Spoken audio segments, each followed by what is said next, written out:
this is my second update video. So right here it is. Max sustained winds of around 35 miles per hour, according to this. Minimum pressure of about 1,008 millibars the last time I checked, and we're probably soon going to get some warnings over here in the Canary Islands. So we're going to be using, okay, how about this model? Okay, I'm going to try to use this model. Oh, this model's crap. Okay. How about I'll just use Icon? Okay, that extends it for a little bit longer. I'm going to use the Icon model just to show you what might happen. Okay, that's tropical storm force. That has to be. I know you can't quite see it, but that's going to be tropical storm force. Now I'm going to just quickly change to the Canadian models because they seem to be able to predict for longer. Okay, that's definitely tropical storm force. Okay, it's curving up. And it's probably going to ride up the East Coast.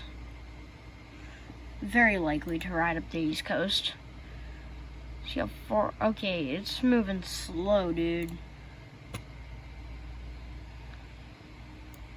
Where did it go?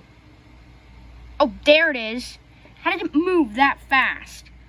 For one day, it went from down. Oh! That's the mid-ring. That's almost hurricane strength. Okay, well, now we're going to just go over to tropical tidbits, and we're going to start with the GFS model.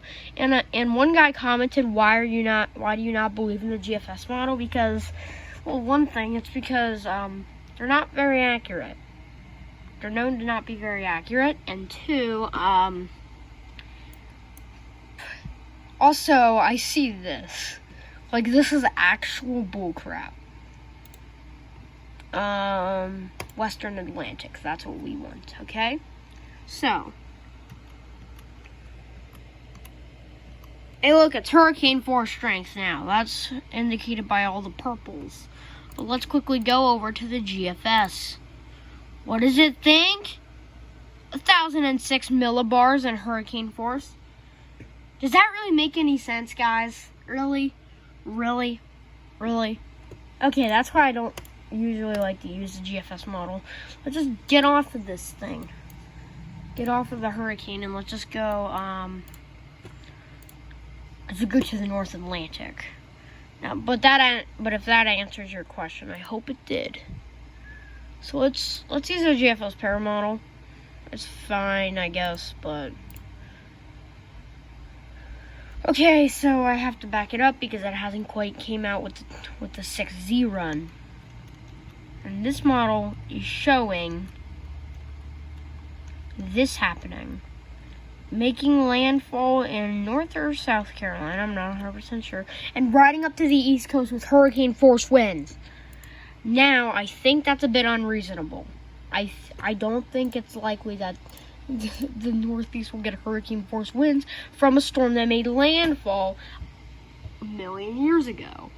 And it has been on land ever since. I don't think that's reasonable. Like, at all.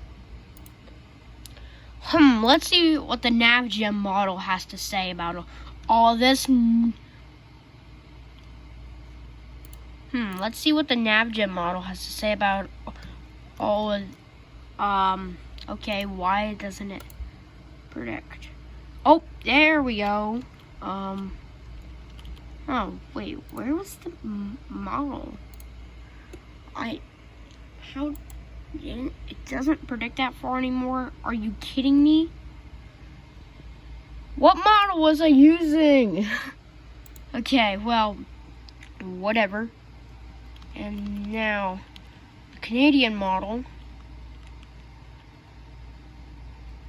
Let's see what the Canadian model thinks about all of this. I think it's a not hit, which I'm starting to think that it's likely that it will not hit. But I saw the NavGem model.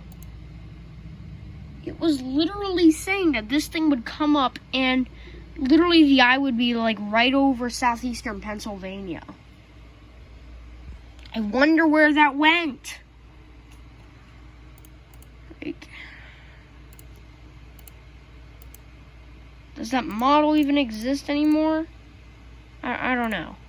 Well, the navgem does exist, but now the GFS shows it to hit Florida and die. Well, it's going to be hit Florida as a tropical depression or remnants, and I don't think that's going to happen. I think it's going to ride up the East Coast and either miss or make landfall in New Jersey or New York, but I don't think it's going to be quite as big and powerful as that.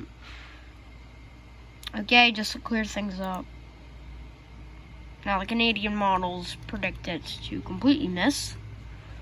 Now, right here is all of our spaghetti plots here. Right here's them all. Which is the most reasonable, do you think? Well, this model seems to go along the lines of what the navgem was saying.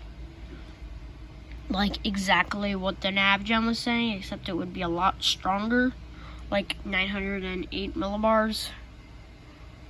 Now it appears that it's very likely to hit North Carolina.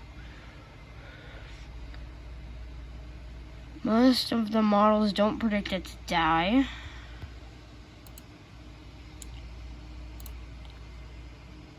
Here's the current satellite imagery. Sadly, it gets dark. Satellite imagery, right there's the storm. Yeah, we don't see really much rotation with that storm.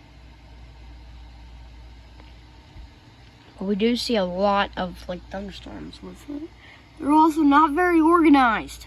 This thing's gonna have to organize before it can become anything.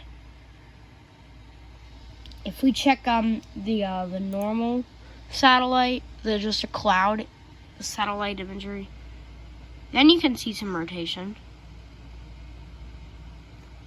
Oh gosh, okay, that's not good. That's not what I want. But that is what it is. Now let's go over to Ventu Sky. Again, they're predicting this, as the GFS model is completely disagreeing. Let's back it up to what I was saying is completely unreasonable. Right here. Okay, this only... No, wait, I gotta back it up. No, wait, it was 36 hours ahead of time, so we would have that day and like 5 a.m. Yeah, so it's like 50 mile an hour, but with sustained, with a minimum pressure of 1,006 millibars. That's not very reasonable. Okay, now let's check the NHC. They're predicting it to go like this. I know that they're predicting that.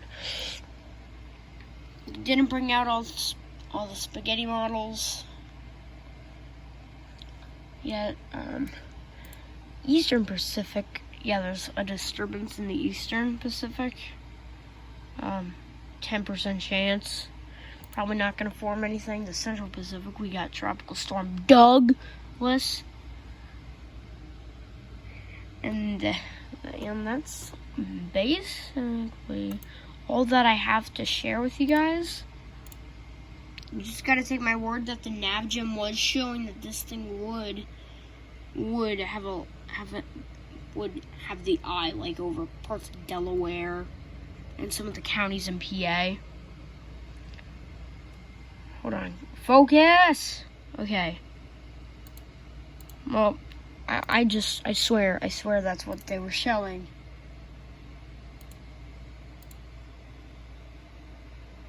That is what they were showing, though. Oh, right there. There we go. That's what I was trying to show you guys.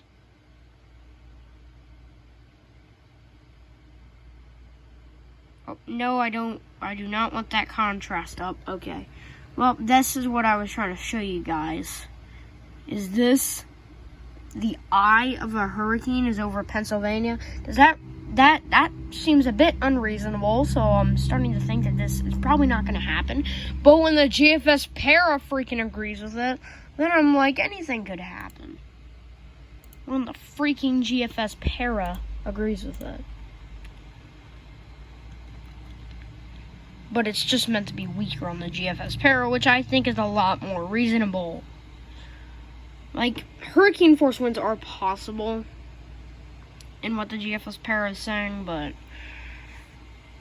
pretty unlikely. But not in Pennsylvania. Gale force winds in Pennsylvania is the most likely. So, just wanted to make this video about an update for Invest 92L. So, thank you all peeps for watching, and I'll see you all later. Bye.